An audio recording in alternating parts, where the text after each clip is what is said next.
नमस्कार, स्वागत करता हूं आपका ऑल फॉर ऑल न्यूज़ के चुनावी कैंपेन में, चुनावी कवरेज में।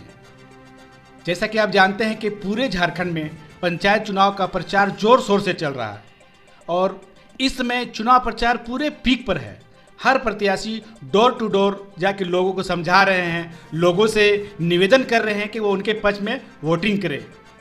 आज मैं नगरी कला दक्षिण के भावी मुखिया प्रत्याशी दीपू सर के पास आया हुआ हूं और मैं उनसे जानना चाहूँगा कि चुनाव कैंपेन कैसा चल रहा है, उनकी तैयारी कैसी है और आगे की रणनीति उनकी क्या होगी। Deepu sir, all for all news में आपका बहुत बहुत स्वागत। धन्यवाद। मैं दीपू कुमार महतो इस बार पंचायत चुनाव में आ गया हूँ। लोगों का कहना है कि दीपू सर डायरेक्ट चुनाव पे आ गए हैं, तो चुनाव में वही मैं क्वेश्चन करने जा रहा था कि आप डायरेक्ट टीचर से राजनीति में आ गए, क्या वजह है? कहीं कोई लालच है या और कुछ? देखिए, लालच नहीं है।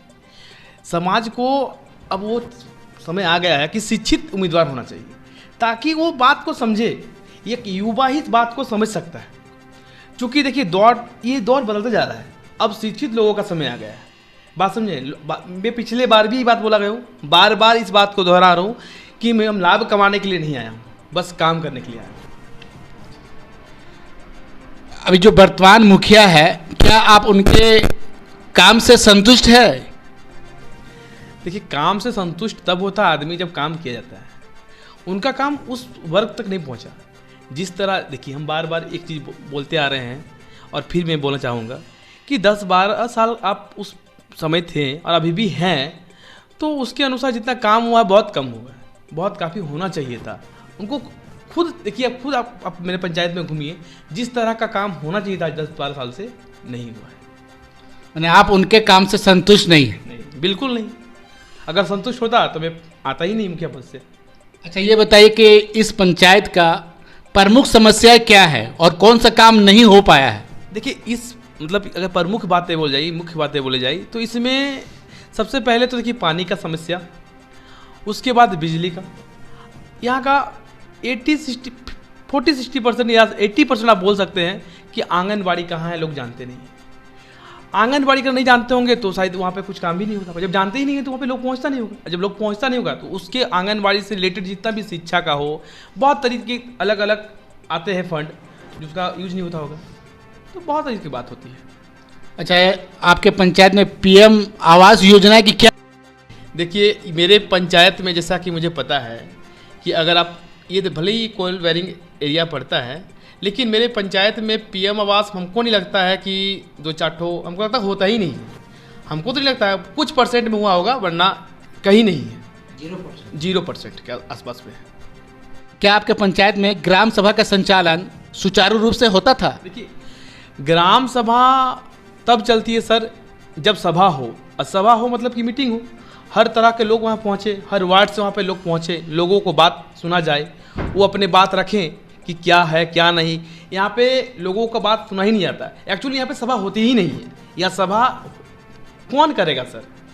अगर मुखिया का होना मतलब आज का डेट में मुखिया कैसा होना चाहिए कि जिस वर्ग में हर के वर्ग के यहाँ पर लोग होता है, हर एक जगह अलग अलग की कठिनाइयाँ हैं। बहुत जगह नाली गंदा है, बहुत जगह रोड बना नहीं है, बहुत जगह पीसीसी का बिछावा हो रहा है, तो हम बार बार ही बात बोलते आ रहे हैं, कहीं हो रहा है कहीं नहीं हो रहा है।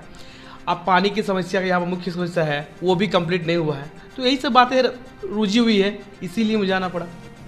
आप एक युवा हैं और युवाओं की जो बड़ी समस्या होती है वो रोज़गार के लेकर होती है, तो आप अगर जीत कर आते हैं तो क्या युवाओं को रोज़गार दिला पाएंगे? देखिए, रोज़गार का मतलब बहुत कुछ होता है सर।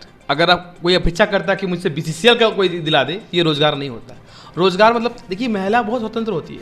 एक महिला बहुत कुछ कर सकती है। अगर महिला को शिक्षित किया जाए आंगनबाड़ी से तो वो कुछ ना कुछ काम। ऐसा नहीं है सर कि बीसीसीएल ही इंपॉर्टेंट है, गवर्नमेंट जॉब ही इंपॉर्टेंट है। आप लिस्ट निकाल के देखिए, कोई भी बड़ा आदमी है उसमें गवर्नमेंट का टैग नहीं होगा, वो प्राइवेट कल्चर का होगा। तो बहुत सारी चीज़ें यहाँ पे व्यवसाय किया जा सकता है। बहुत सारा ऐसा फंड आता है जिसका यूज नहीं होता है। नहीं, ये कोलफील्ड एरिया है और यहाँ आउटसोर्सिंग बहुत सारी कंपनियाँ हैं और उसमें हेमंत सरकार ने 75% युवाओं को रोजगार देने का एक प्रावधान भी बनाया है। इस सिलसिले में आप क्या कहना चाहेंगे? देखिए, बात तो यहाँ पे हमारे सीएम की हो रही है, तो इसमें तो मैं बहुत ज़्यादा कुछ नहीं बोल पाऊंगा, लेकिन एक बात ज़रूर बोलूँगा कि मैं रोज़गार वैसा नहीं दिला सकता हूँ जो मैं गवर्नमेंट रोज़गार नहीं दिला सकता हूँ। वरना अगर आप कोई भी आउटसोर्सिंग वगैरह का तो ज़रूर उसमें मेरा 100% रहेगा, 110% उसमें हम लोग काम करेंगे।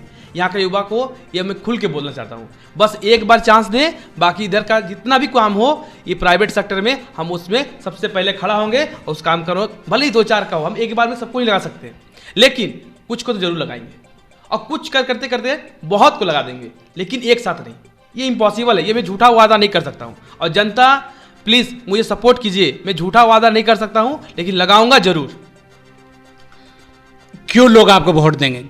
मैं सबसे पहले काम कराऊंगा, सचिवालय को ठीक कराऊंगा, ताकि लोग वहाँ पहुँचे और उनको ये लगे कि यहाँ काम हो सकता है। पहले तो वहाँ सिस्टमिक ढंग से चलाऊंगा। सचिवालय वैसा होना चाहिए जो दिल से लगे कि हाँ ये सचिवालय है, ये हम जाएंगे तो काम होगा। आप हमारे सचिवालय जाके देखें, वैसा कोई व्यवस्था ही नहीं है। जिस तरह होना चाहिए वैसा कुछ व्यवस्था नहीं है। पहले मैं उसको करवाऊंगा। दूसरी बात, आंगनबाड़ी का काम कराऊंगा। महिलाओं का शिक्षा का मैं कुछ ना कुछ जरूर करूंगा। तीसरा काम करूंगा कि जितना भी यहाँ पे रोड वगैरह जो बहुत गंदगी है, मैं जगह जगह पे डस्टबिन का प्रबंध करूंगा, डस्टबिन बनाऊंगा। रोड, सड़कें, पानी, बिजली, मैंने पिछली बार भी बोला था कि बिजली का वायर बहुत ज़रूरी है। पानी बिजली का होना बहुत ज़रूरी है। अगर आप बहुत अच्छा घर में रहते हैं और वहाँ पानी और बिजली नहीं है तो वो घर नहीं होता है। तो ये सब बहुत ज़रूरी है, मैं वो सब काम को जरूर करूँगा। दीपू सर, आप डोर टू डोर कैंपेन कर रहे हैं, तो क्या स्थिति लग रहा है आपको? देखिए, मेरा स्थिति बहुत अच्छा है। डोर टू डोर कर रहा हूँ मैं कैंपेन। इससे मुझे ये समझ में आ रही है कि जनता जाग चुकी है। जनता इस प्रकार जाग चुकी है ताकि लोग को पता चलने लगा है कि शिक्षित उम्मीदवार होना कितना जरूरी है। बिना शिक्षित उम्मीदवार का डेवलप होना बहुत ही कठिन है। लोगों का जिस तरह व्यवहार, जिस तरह मुझे समझा रहे हैं, बहुत कोई हमारे बुजुर्ग हैं, दादाजी लोग हैं, समझा रहे हैं कि बहुत ही अच्छा निर्णय लिया कि इस बार तुम आया और इसको बदलो, क्योंकि उन लोग पुराने कैंडिडेट जो भी हैं उनसे तंग आ चुके हैं। उन लोग ये चीज़ जान गए कि 10 साल में क्या होना चाहिए था और क्या हो रहा है। हर वर्ग के लोग हमारे यहाँ रहते हैं, लोग अनपढ़ नहीं है। पहले के जैसे भी लोग सोचते थे कि बहुत कुछ काम हुआ, कुछ नहीं हुआ है। अब लोग बोलते हैं कि तुम आया है, बहुत अच्छा किया है और हम पूरा दिल से समर्थन करेंगे तुमको। आखिरी सवाल, जनता से क्या निवेदन करना चाहेंगे? जनता से मेरा यही निवेदन है कि प्लीज़ मुझे सपोर्ट करें, प्लीज़ प्लीज़ प्लीज़ सपोर्ट कीजिए। और मेरा चुनाव चिन्ह बल्लेबाज छाप है, और प्लीज़ मुझे भारी मतों से वोट करें और विजय बनाएं, ताकि हम हर काम को सही सुचारू रूप से कर पाएँ। प्लीज़ मुझे वोट करें। ये थे सर जो नगरी कला दक्षिण से भावी मुखिया प्रत्याशी हैं। इन्होंने नगरी कला दक्षिण के मतदाताओं से अपील किया है कि उन्हें सपोर्ट करें, उन्हें वोट दें और उन्हें भारी मतों से जिताएं। इनका कहना है कि अगर मैं जीत के आता हूं तो जो जनता अपेक्षाएं रखती है उससे कहीं बढ़ के मैं काम करूंगा। इनका यह भी कहना है कि मैं राजनीति में मुखिया प्रत्याशी इसलिए बना हो कि यहाँ जो समस्याएं थी वो समस्याओं का समाधान नहीं हो पा रहा था। यहाँ विकास जो होना चाहिए था अन्य पंचायतों में जो हुआ, यहाँ के पंचायत में नहीं हो पा रहा था। इसलिए मजबूरी में वो मुखिया के प्रत्याशी बने हैं, ताकि उनका कहना है कि अगर मैं जीत के आता हूँ तो जितने भी समस्याएं हैं उन सभी समस्याओं का समाधान मैं करूँगा। मैं न पक्ष की बात कर रहा हूँ न विपक्ष की बात कर रहा हूँ, मैं जनता की समस्याओं की समझ बात कर रहा हूँ। मैं अभी दीपू सर से क्वेश्चन कर रहा हूँ, चुनाव का समय है, इन्होंने जो कुछ भी वादा किया मैं चुनाव जीतने के बाद फिर कल आऊँगा और इनसे पूछूंगा। अगर ये काम नहीं करते हैं तो मैं फिर ये क्वेश्चन उठाऊंगा कि आपने तो वादा किया था लेकिन आपने अभी तक कोई काम नहीं किया है। मैं फिर उनको याद दिलाऊंगा। आप देख रहे हैं ऑल फॉर ऑल न्यूज़। इसी प्रकार की खबरों को देखने के लिए आप ऑल फॉर ऑल न्यूज़ को लाइक, शेयर एवं सब्सक्राइब करें।